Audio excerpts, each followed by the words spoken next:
नमस्कार दोस्तों, कैसे हो? मुझे पूरा यकीन है कि आप सभी लोग स्वास्थ्य और मस्त ही होंगे। मैं अपने चैनल जानू की जिंदगी में आप सभी का हार्दिक स्वागत करता हूं।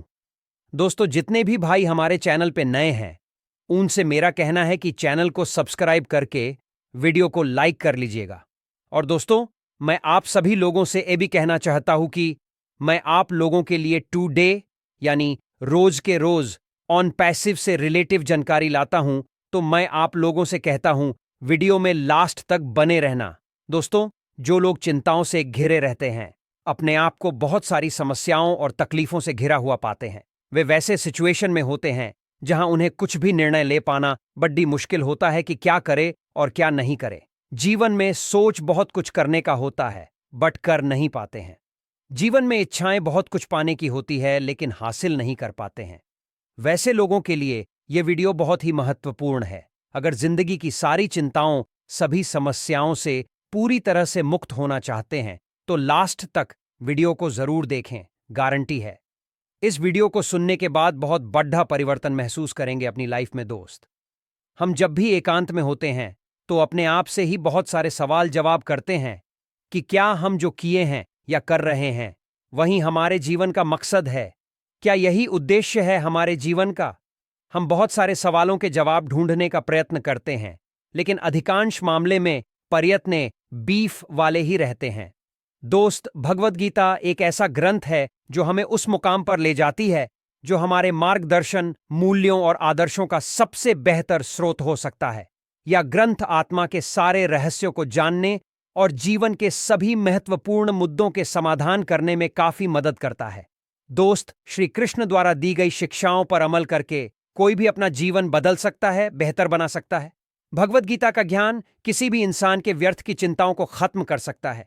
गीता का ज्ञान मन के हर परेशानी और अशांति को खत्म कर देता है। इतिहास के सबसे बड़ा ज्ञान का खजाना भगवद गीता ही है। उसमें के सबसे बड़े स्पीकर श्री कृष्ण द्वारा दिया गया है, जिससे कोई भी इंसान बड़े आसानी से फॉलो करके अपनी जिंदगी में उस सब कुछ पा सकता है जो पाना चाहता है। चाहे खुशी पाना हो, चाहे सफलता पानी हो, चाहे अपनी जिंदगी को बेहतर बनाना हो, या चाहे मैनेजमेंट सीखना हो। दोस्त, इंसान सबसे अधिक फ्यूचर को लेकर चिंताएं करता है या कुछ ऐसी घटनाएं घटित हो जाती हैं उसके जीवन में जिससे वो अंदर से पूरी तरह से टूट जाता है। कभी कभी तो वह अपने हाथों से अपने ही जीवन लीला खत्म कर लेने के बारे में सोचने लगता है।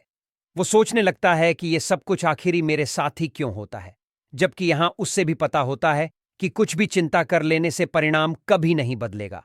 परिणाम जब भी बदलेगा तो वो अच्छे के लिए ही होता है।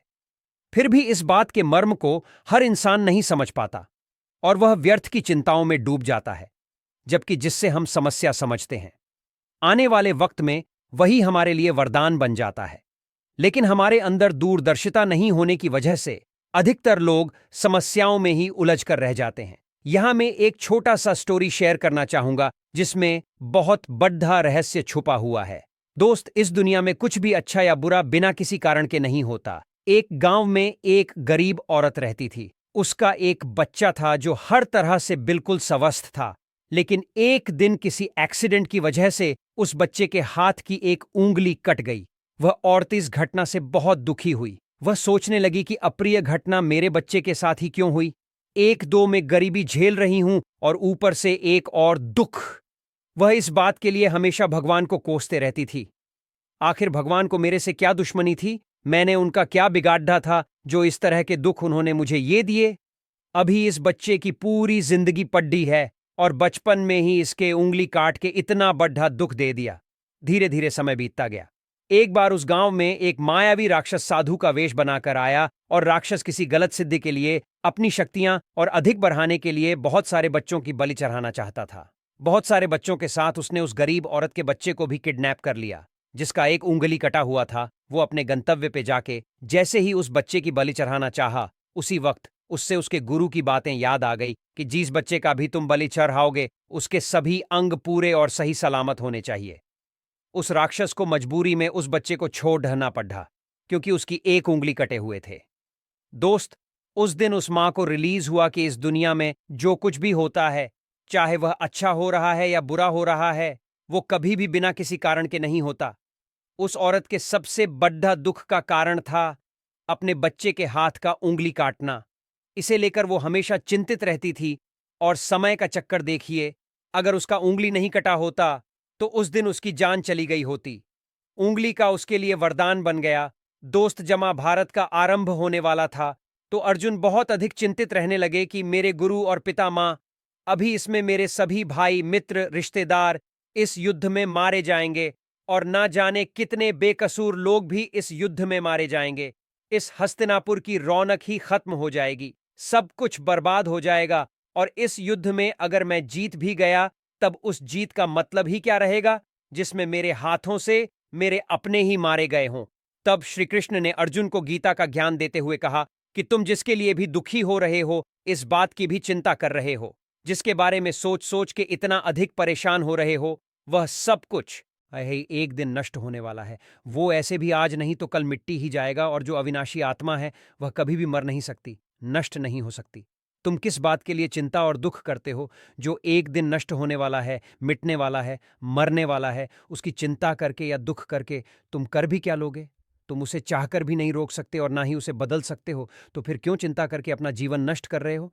चिंता तो तुम्हारे मन को बिल्कुल कार्य बना देगी, दुखी और रोगी बना देगी। और जो नष्ट हो ही नहीं सकता उसकी चिंता करने की जरूरत ही क्या है? परिस्थिति को तुम चाहे जैसे देखो, तुम्हारी चिंता करना बिल्कुल व्यर्थ है। जो व्यक्ति जितना अधिक चीजों को नियंत्रण करने की कोशिश करेगा या जितना प्रयास करेगा कि जिंदगी बिल्कुल मेरे हिसाब से चले, जो मैं चाहता हूं मुझे बस वही मिले, और जो चीजें मैं नहीं चाहता हूं वो चीजें मेरी जिंदगी में कभी आए ही नहीं, उस गति को सबसे अधिक चिंता और तनाव का सामना करना पड़ेगा। ये जिंदगी एक बढ़ते हुए पानी की तरह है और उसे पानी में 2 दिन के बह रहे हैं। उसमें एक दिन का आनंद लेता हुआ पानी के लहरों के साथ बह रहा है। पानी जहां जा रहा है उसके बहाने मैं उस साथ दे रहा है। जहां जहां पानी जाएगा वहां वहां मैं भी इसके साथ आनंद लेते हुए बता रहूंगा। वो 3 का पानी के साथ बह रहा है, वो 3 का पानी के साथ नाचता हुआ घूस होता हुआ जा रहा है। और एक जो दूसरा दिन का है, जो उस पानी के बहाव के साथ लड्डी आच रहा है, जूझ रहा है, यहां ये पानी जा।